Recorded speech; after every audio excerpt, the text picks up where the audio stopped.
누가복음 13장 1절부터 5절 말씀까지를 같이 교독하겠습니다. 누가복음 13장 1절부터 5절까지의 말씀을 교독하는 방식으로 같이 읽겠습니다. 제가 1절을 읽죠. 그때 마침 두어 사람이 와서 빌라도가 어떤 갈릴리 사람들의 피를 그들의 제물에 섞은 일로 예수께 아뢰니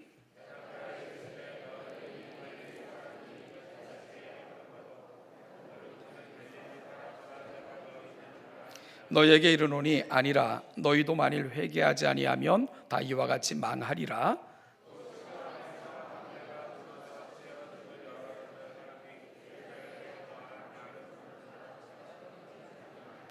같이 있죠. 너희에게 이르노니 아니라 너희도 만일 회개하지 아니하면 다 이와 같이 망하리라. 아멘.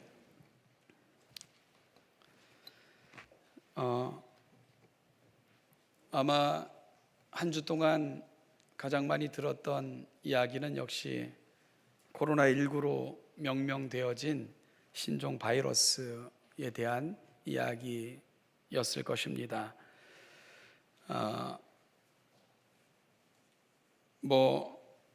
비록 중국에서 시작은 됐지만 그 인근 나라인 우리나라, 일본 굉장히 심각한 지금 그 영향을 받고 있고 또 그 무분별한 그 신천지 사태까지 겹쳐지다 보니까 사회 불안이 점점 심해져가는 요즘인 것 같습니다. 그러다 보니까 혐오, 불안, 의심, 격리, 우리가 평소에 잘 쓰지 않는 이런 반사회적인 용어들이 난무하는 시국을 우리가 맞이하고 있는데 참 안타깝고 가슴 아픈 그런 현실이 아닐 수 없다는 생각을 해보게 됩니다. 그래서 한국교회를 대표하는 많은 교단들이 앞을 다투어 신종 코로나19 바이러스 대처에 대한 어떤 지침들을 내놓았고요. 제 개인적으로도 교단의 몇몇 교회에서 우리 교단의 방침은 뭡니까? 우리는 어떻게 하면 됩니까? 라는 많은 문의를 제가 받기도 했어요. 그래서 제 자신도 지난 한 주 동안에는 코로나19로 인하여 촉발된 그 많은 사태에서 자유롭지 못했던 그런 한 주였던 것 같습니다. 저희 교단도 교단적 방침들을 정리하여 각 교회에게 시달하기 위해 회의를 소집해 놓은 상황이고요.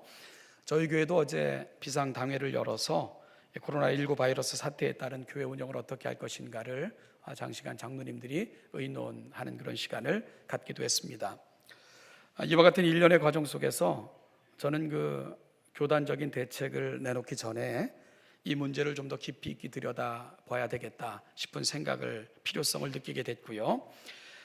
이러한 현상을 그리스도인들은 성경적으로 우리는 이 문제를 어떻게 바라봐야 되는가 하는 것에 대한 한 번쯤은 짚고 넘어갈 필요가 있겠다 개인적으로 생각을 했습니다. 무엇보다도 지금은 이 코로나19 바이러스로 인하여 생겨난 문제이지만 앞으로도 이와 유사하든 별개이든 우리는 또 다른 많은 문제점들 앞에 그리고 사회적 사태들, 상황들 앞에 우리가 직면하여 또 맞닥뜨리게 될 것 아니겠습니까? 그럴 때 우리는 어떻게 우리가 앞으로 살면서 맞닥뜨릴 문제들을 바라보고 해결해야 될 것인가에 대해서 작은 시도를 성경적으로 어떻게 답하고 있는가에 대한 작은 답을 찾는 시도를 해보고 싶었습니다. 특히 몇몇 그 대형 교회 목사님들의 그 부적절한 설교가 또다시 그 사람들에게 빈축을 사고 있고요. 매스컴에서 이번 그 또 이렇게 확산의 주범을 신천지 교회 라면서 끊임없이 교회라는 말을 사용함으로 이 무분별한 보도들로 인하여서 정상적인 많은 교회들과 성도들이 지금 심각한 스트레스를 받고 있고 사회적 반감의 대상이 되고 있는 것 같은 안타까운 상황을 맞닥뜨리면서 이러한 시대일수록 우리가 바른 생각과 성경적인 사고로 무장하는 것이 그 어느 때보다 필요하겠다 생각이 들었습니다. 이미 교단 내 후배 목사가 교인들을 상대로 이 문제에 대해 귀한 설교를 했던 그 본문을 제가 볼 수 있었고요. 너무 귀하다는 생각을 했습니다.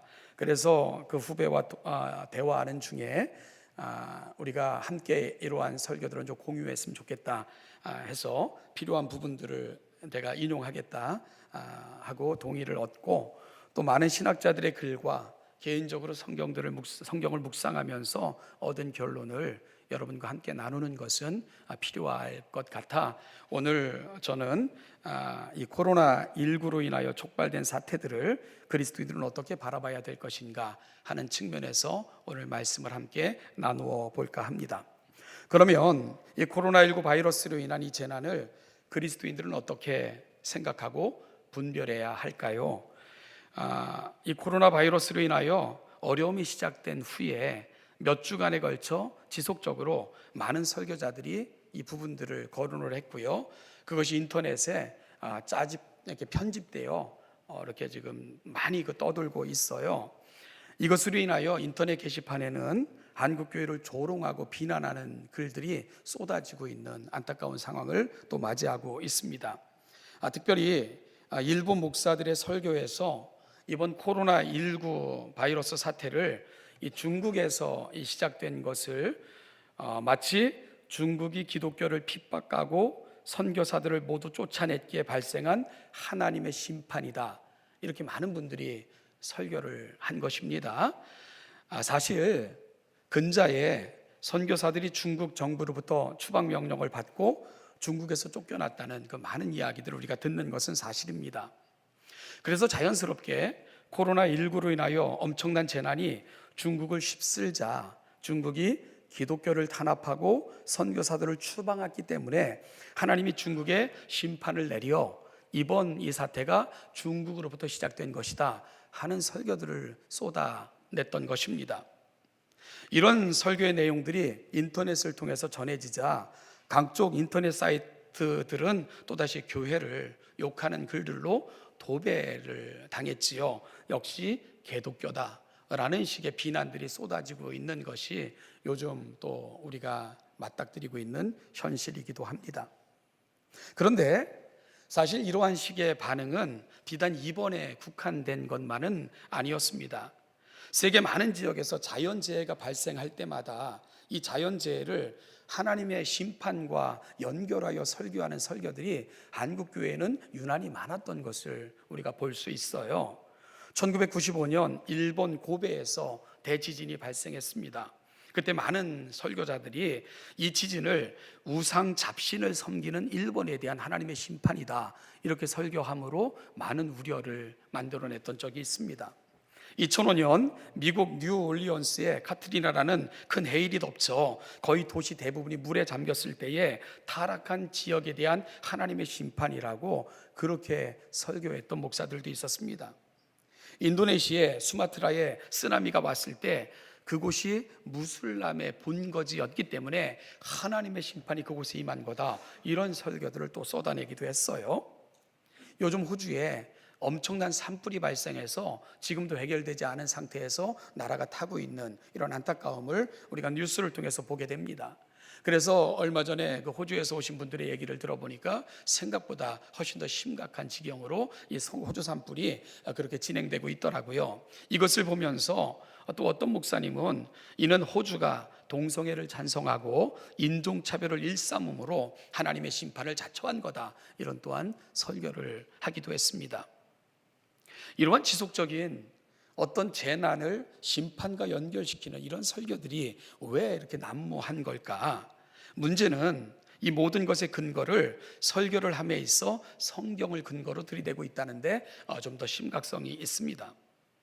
물론 성경의 역사 속에서 질병이 하나님의 심판 도구로 사용된 예가 실제로 존재하는 것은 사실입니다. 구약에서 질병은 때때로 하나님의 심판 도구로 사용이 되었고요, 우리가 살펴보았던 신명기 28장에서도 하나님의 율법을 지키지 않을 때 받는 징계의 하나로 질병이 언급되어 있기도 합니다. 이렇게 구약에서 하나님은 하나님 앞에 범죄한 인간들에 대한 심판의 수단으로 질병이나 전염병을 사용하시기도 한 그런 어떤 기록들을 우리가 살펴볼 수 있는 것은 사실입니다. 그런데 이러한 하나님께서 질병을 심판의 수단과 방법으로 사용하신 경우를 잘 살펴보면 분명한 패턴이 있다는 것을 우리가 발견할 수 있게 됩니다. 그래서 구약 신학자인 박유미 교수는 구약 심판 본문의 현대적 적용 문제를 다루면서 구약의 심판 본문을 다룰 때 주의해야 될 몇 가지 점을 분명하게 제시하고 있는데요. 첫째는 구약에는 분명히 질병이나 전염병을 하나님의 심판 도구로 사용한 예들이 나오지만 이런 경우에는 반드시 하나님이나 선지자의 예고가 등장하고 그 뒤에 질병이 발병하므로 그 질병이 하나님의 심판이라는 사실을 모든 사람이 본명이 알 수 있고 볼 수 있도록 하였다라는 것을 지적하고 있는 것을 우리가 보게 됩니다. 여러분, 우리가 성경을 읽어보면 어떤 질병이 하나님의 심판으로 등장할 때가 있다는 거예요. 그럴 때 하나님께서는 친히 말씀하시거나 선지자들을 통해서 이것이 하나님께로 말미암아 그들의 죄로 말미암아 주어지는 징벌인 것을 분명히 확인해 주시고는 심판을 행했다. 이것이 바로 구약에서 끊임없이 나타나는 심판에 관련된 패턴이다라고 지적하고 있는 것이지요. 둘째는 구약 심판 본문의 현대적 적용 문제를 다룰 때 놓치지 말아야 되는 또 하나의 공통점이 뭐냐 하면 하나님께서 심판을 위해 일으키신 질병은 절대로 인간의 능력으로는 해결할 수 없다는 공통점이 있다. 이 사실을 지적하고 있습니다. 바로는 애굽의 동물에게 돌던 전염병이나 애굽의 장자의 죽음에 대해서 전혀 손쓸 수 없었던 것을 우리가 발견하게 되고요. 다윗의 범죄로 내려진 질병도 다윗이 회개했을 때만 하나님께서 멈추셨던 그러한 사건을 우리가 볼 수 있게 되고요. 모세와 아론을 대적한 이스라엘 백성들에게 내려진 질병도 아론이 향로로 백성들을 위해 속죄할 때 하나님이 그 속죄의 제물을 받으시고는 그쳤던 것을 우리가 살펴볼 수 있습니다. 사무엘상 5장을 보면 블레셋에 간 법궤 때문에 하나님께서는 블레셋 땅에 심한 전염병을 일으키십니다. 그러자 블레셋 사람들은 아무리 많은 방법을 동원해도 이 문제를 해결할 수 없었습니다. 그래서 이 환란이 하나님께로부터 왔다는 것을 인정할 때야 그 질병이 그쳤던 것도 성경을 통해 확인할 수 있습니다. 이렇게 구약에서 하나님께서 내리신 질병은 인간의 능력으로 치유할 수 있는 영역이 아니라 인간이 잘 관리한다고 해결할 수 있는 영역이 아니었던 것을 성경은 끊임없이 말씀해주고 있는 거죠. 현대 사회에서 일어나는 인간의 무사한 일, 시스템 부재, 무능으로 일어나는 대형 참사, 전염병과는 전혀 다른 차원이었던 것을 성경은 증언하고 있는 것입니다. 따라서 여러분, 현 중국 우한에서 시작된 질병을 교회를 핍박하고 선교사들을 내어 쫓았기에 하나님께서 심판하신 것이라고 무분별하게 규정하면 이것이 얼마나 무서운 이야기가 되는지를 우리가 생각할 필요가 있습니다. 여러분, 이것은 하나님이 내리신 심판이다. 그러면 성경적인 증언들을 볼 때 그 사실에 대한 분명한 회개가 없을 때는 이 하나님의 질병이 그치질 않았어요. 그렇다면 교회를 핍박하고 선교사들을 내쫓았던 그 주범들 누구겠습니까? 여러분, 그들이 회개할 만한 그러한 어떠한 근거도 우리는 갖고 있지 않아요. 따라서 그들이 이 부분을 회개하리라고는 기대할 수 없습니다. 그렇다면 중국의 대부분의 국민들이 죽어나가야지만 이 질병이 끝나는 것인가? 우리가 무분별하게 성경을 하나님의 심판으로 들이대는 데는 엄청난 문제가 있다는 것을 우리는 기억할 필요가 있는 것입니다.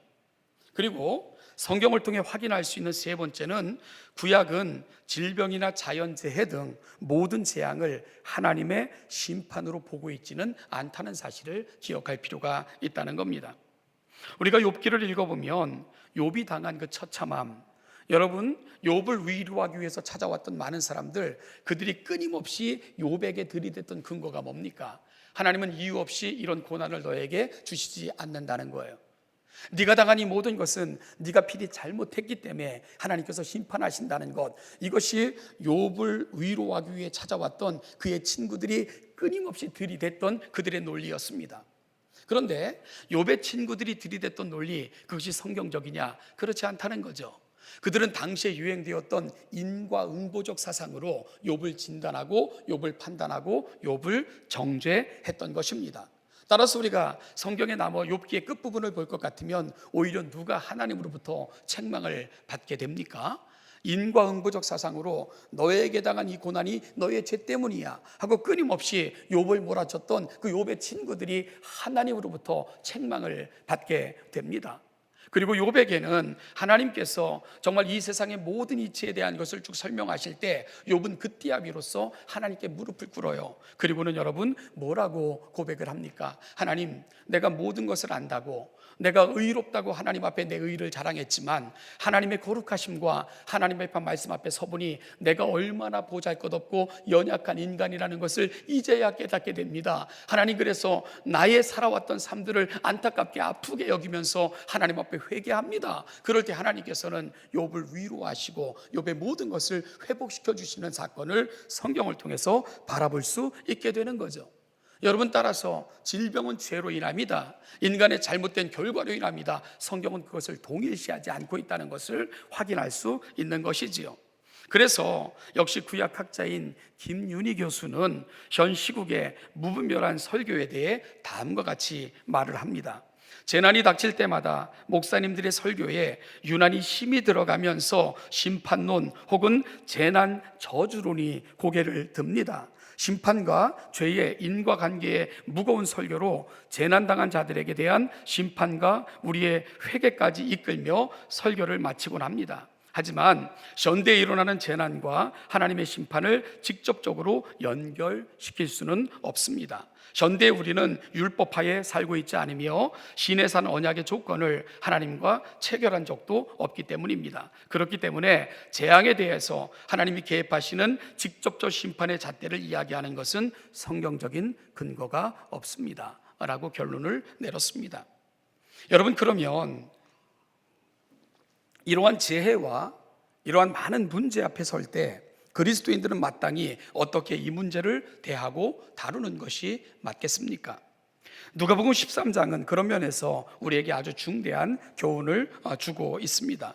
본문은 두어 사람이 예수님을 찾아와서 전한 소식에 대한 예수님의 대답으로 이루어져 있습니다. 1절은 그때 마침이라는 말로 시작이 되고 있는데요, 이 말은 12절의 상황과 깊은 연관을 맺고 있는 시점임을 암시해 주고 있습니다. 12장에 보면 예수님이 가시는 곳마다 수많은 사람들이 모여들었고요, 예수님은 제자들을 가르치기도 하시고 또한 모여든 사람들의 질문에 답변도 하시는 방식으로 오랜 시간을 모여든 사람들과 함께 하셨습니다. 본문에서 바로 그때라고 말한 그 바로 그때는 많은 사람들이 모여 질문도 하고 대답도 하시는 그 시간에 그곳에 있었던 몇몇 사람들이 예수님께 이런 질문을 한 거다라고 누가는 설명하고 있는 거죠. 여러분, 그러면 예수님께 그곳에 있었던 몇몇 사람들이 예수님께 했던 질문의 내용이 뭡니까?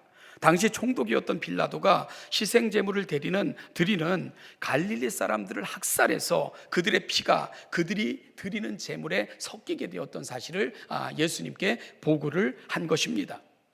이 질문의 의도가 정확히 무엇인지는 판단하기 어렵지만 단 12장에 모여있는 청중들에게 가르치실 때의 그 일성이 바리새인들의 누룩을 주의하라 였고요, 오늘 본문 직접적인 언급은 없지만 시대적인 징조를 이야기하는 가운데 오늘 본문이 기록되어 예수님의 답변이 주어지는 형식으로 기록되고 있는 것을 보면은 그들의 질문이 그리 좋고 선한 의도로 되어진 것은 아니라는 사실을 우리는 짐작할 수는 있습니다.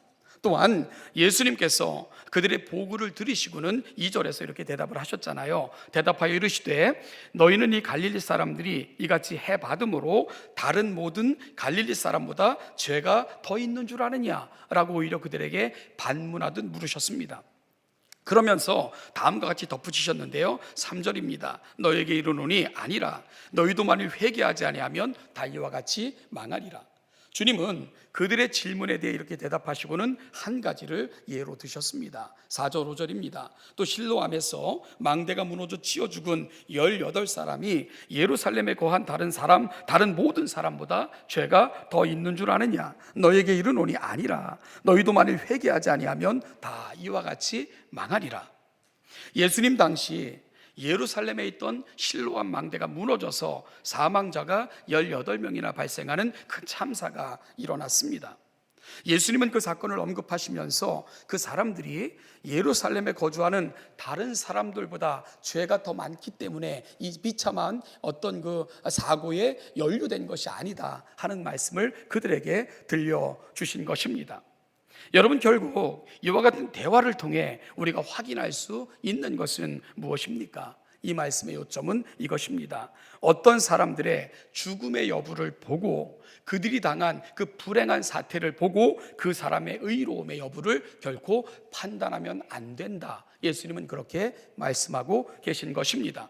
그 당시에도 재난 심판론이 존재했음을 우리가 볼 수 있게 되는 건데요, 당시 사람들의 생각 속에도 무의식 중에 사고를 당하거나 불행을 당한 사람들은 그들의 죄로 인하여 심판이나 저주를 받은 것이라고 생각하는 경향들이 있었던 것을 예수님은 지적하시며 그것이 아니라는 것을 분명하게 말씀하고 계신 것입니다.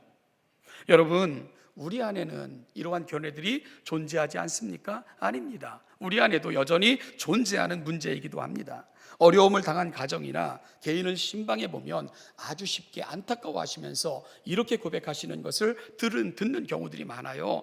이 죄인이 신앙생활 잘못해서 우리 가정에 내게 이러한 문제가 일어났나 봅니다 하면서 안타까워하시는 많은 고백들을 듣게 됩니다. 그리고 또 신앙생활 열심히 한다고 하더니 이런 일을 당한 걸 보면 사람들이 무엇라고 이야기할까, 그 사람들의 시선이 두렵기도 합니다.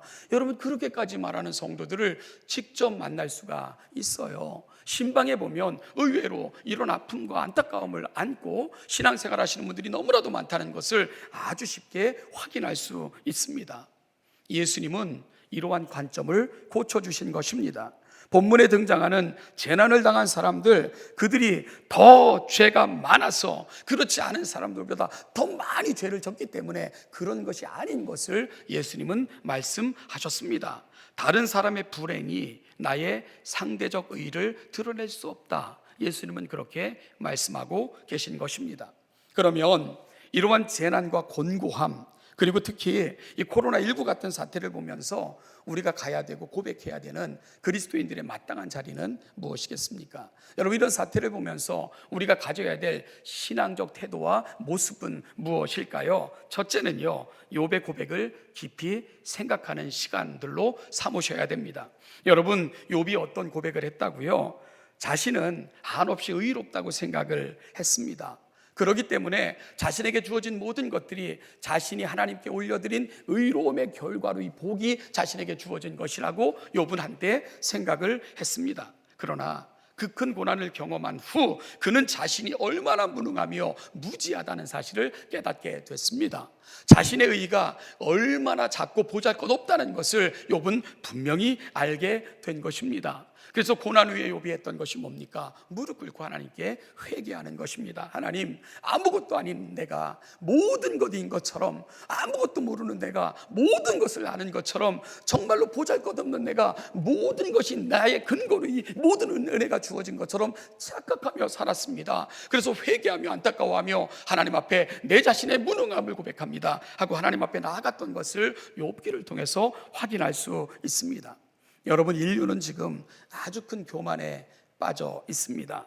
우리가 생명의 주인인 것처럼, 마치 내 생명이 내게 속해 있는 것처럼, 이 생명을 우리가 어찌할 수 있는 것처럼 착각하는 것, 오늘 이 세상이 가고 있는 교만의 모습인 것을 우리가 너무나도 쉽게 만날 수 있게 됩니다. 그러나 여러분, 눈에 보이지도 않는, 아니 측량조차 힘든 작은 변종 바이러스 하나에도 우리는 어찌할 줄 모르면서 이 큰 재난에 직면할 수밖에 없는 것이 우리의 연약함과 우리의 무능함의 모습 아닙니까? 따라서 여러분, 이와 같은 큰 사태를 바라볼 때마다 우리는 더욱더 겸손하게 하나님을 바라며 생명의 근원이 하나님께 있다는 것을 고백하며 조금 더 하나님 앞에 겸손하게 나아가는 것, 이것이 바로 그리스도인들이 재난 앞에 보여드릴 마땅한 모습인 것을 기억할 수 있는 이 아침이 될 수 있기를 간절히 소원합니다.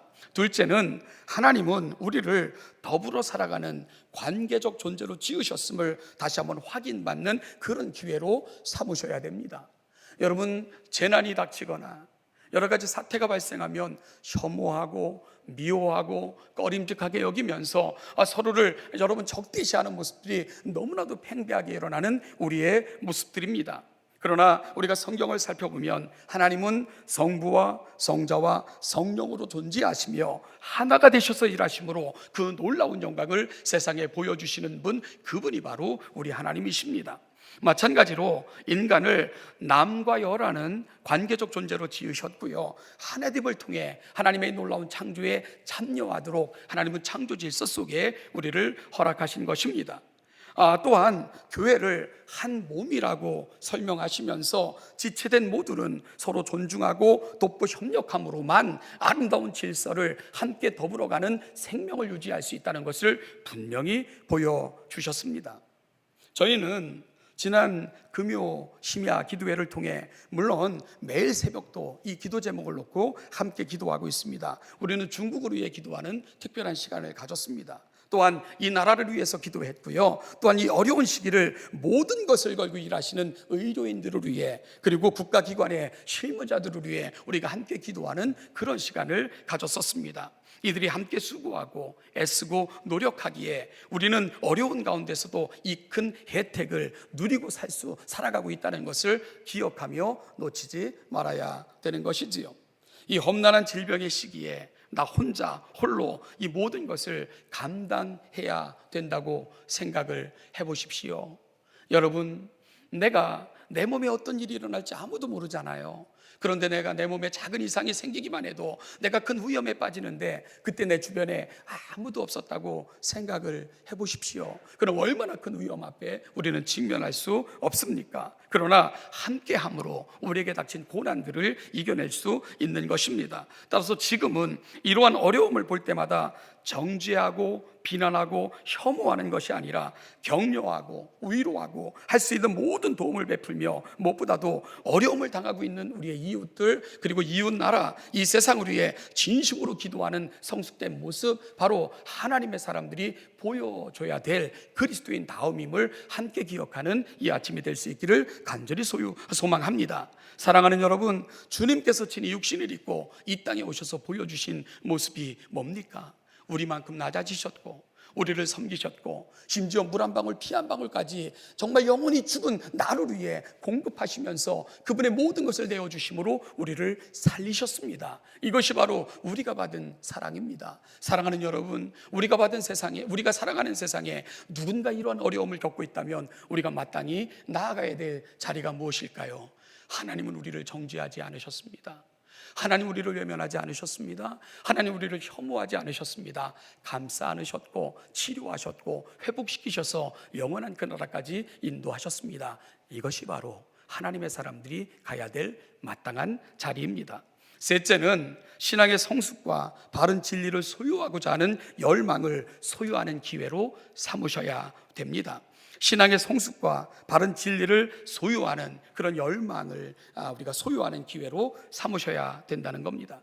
그리스도인들은 시대가 바뀌어도, 상황이 바뀌어도 결코 바뀌지 않는 분명한 푯대를 갖고 살아가는 사람들, 바로 우리가 그리스도인입니다. 그렇다면 시대가 바뀌고 상황이 바뀌어도 결코 우리가 흔들리지 않는 푯대, 여러분 그것이 뭡니까? 바로 성경입니다. 그래서 대한예수교 장로회 총회가 공통적으로 고백하는 장로회 12신조가 있습니다. 그 첫 항목이 바로 성경에 관한 고백입니다. 그 고백은 이렇습니다. 신구약 성경은 하나님의 말씀이니 신앙과 본분에 대하여 정확무한 유일의 법칙이다.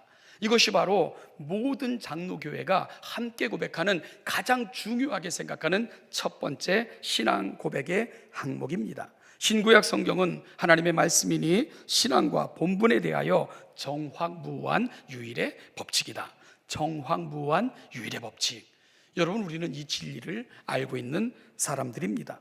이것이 기독교인들이 고백하는 첫 번째 고백이고 가장 중요한 고백이기도 합니다. 따라서 그것이 무엇이든, 그 영역이 어디이든 그리스도인들은 성경을 기준으로 사고하고 판단하고 결정하는 이러한 훈련들을 끊임없이 해 나가셔야 됩니다. 그래야 우리가 하나님의 자녀답게 살 수 있기 때문입니다. 그래서 앞서 이 오늘 우리가 맞이하고 있는 이 문제에 대해서 성경에서는 무엇라고 말씀하시며 또한 신학자는 무엇라고 이 본문들을 해석하는가를 살피면서 이 문제에 대한 접근을 제가 시도해보고 싶었던 것입니다. 이러한 작업이 오늘 우리에게 닥친 이 문제뿐만이 아니라 우리가 삶을 살아가면서 우리는 다양한 많은 문제들 앞에 서야 될 것이고 직면할 것 아니겠습니까? 그럴 때 우리는 어떻게 판단하고 결정해야 되는가? 오늘 이 사태를 우리가 바라보는 눈을 통해 우리가 앞으로도 하나님의 자녀답게 살기를 소원하며 이 작업을 여러분과 함께 하고 있는 것입니다.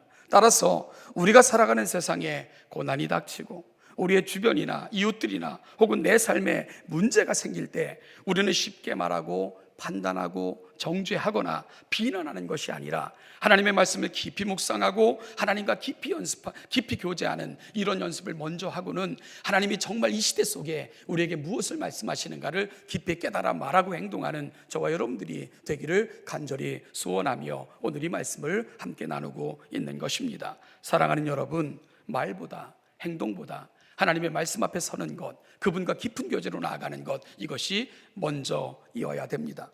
말씀을 정리하겠습니다. 살면서 우리는 크고 작은 문제 앞에 늘 직면할 수밖에 없습니다. 그럴 때마다 우리는 어떠한 태도를 가져야 할까요? 여러분, 정죄하고 비난하고 혐오하는 것이 아니라 그들의 아픔에 먼저 공감할 줄 알아야 됩니다. 토마스 아켄피스가 그리스도를 본받아라는 책에서 이 유명한 말을 남겼습니다. 우리가 누군가를 함부로 정죄하거나 판단하지 말아야 할 것은 그들의 모습이 언젠가 내 모습이 될지는 아무도 모르기 때문이다. 이런 유명한 말을 남겼습니다. 오늘 우리가 중국을 향하여 그들의 죄 때문이라고, 교회를 핍박하고 선교사를 내쫓았기 때문이라고 정죄하면, 여러분, 그 공산 치하에서도 정말 하나님을 놓지 못해 지금도 순교의 측면에서도 신앙을 지키는 그 많은 사람들의 신앙을 우리는 어떻게 해석을 할 수가 있겠습니까? 여러분, 이것을 너무나도 쉽게 재난 심판론으로 가져가서 그들을 정죄하면 지금도 고독한 신앙의 싸움을 벌이고 있는 그 많은 사람들의 눈물 나는 피 흘리면서 지켜내는 그 신앙의 수고를 우리는 어떻게 이야기할 수가 있겠습니까? 여러분, 특히라도 혹시라도요 정죄했다가 그것이 오늘 나의 모습이 된다면 이 현상을 우리는 또 어떻게 설명할 수 있겠습니까? 누군가를 향해 손가락질할 때 나머지 손가락은 항상 나를 가리키고 있다는 이 단순하고도 명확한 사실을 외면하지 말아야 할 것입니다. 사랑하는 여러분, 오늘 이 큰 사태 앞에 우리는 인간의 연약함과 무능함을 깨닫고 나를 돌아보아 더욱더 힘있게 하나님을 의지하며 하나님께로 가까이 나아가는 복되고 귀한 기회로 삼으시는 신원예담교회 성도들이 될 수 있기를 주님의 이름으로 축복합니다. 우리가 부르는 찬송처럼 이 풍랑 인연이 나여 주께로 더욱 가까이 갑니다. 이 어려운 시기들이 하나님을 더욱더 깊이 사모하며 하나님의 그 마음을 품고 오늘 이 시대를 향한 하나님의 큰 기대를 가슴에 담아낼 수 있는 성숙된 기회로 삼으시는 우리 모든 성도들 되시기를 주님의 이름으로 축복합니다. 기도하겠습니다. 하나님 아버지, 은혜와 사랑을 감사합니다. 오늘 이 아침도 우리를 이 자리에 세우셔서 예배의 자리에서 하나님의 거룩한 말씀을 나누게 하시니 너무너무 감사합니다. 하나님, 쉽게 말하고 쉽게 판단하고 때로는 그것이 누군가를 향한 정죄가 되고 누군가를 향한 비난이 되기에 너무 익숙했던 우리의 모습들, 하나님, 먼저 하나님의 말씀 앞에 나를 세우고 하나님의 말씀으로 나를 먼저 분별하고 하나님의 거룩한 뜻이 무엇인가를 분별하여 이 시대 속에 하나님 나라 그 아름다운 영광과 뜻을 아름답게 드러내는 성숙한 성도들, 우리 신원예담교회 모든 성도들이 되게 하여 주시옵소서. 감사드리며 예수님의 이름으로 기도하옵나이다. 아멘.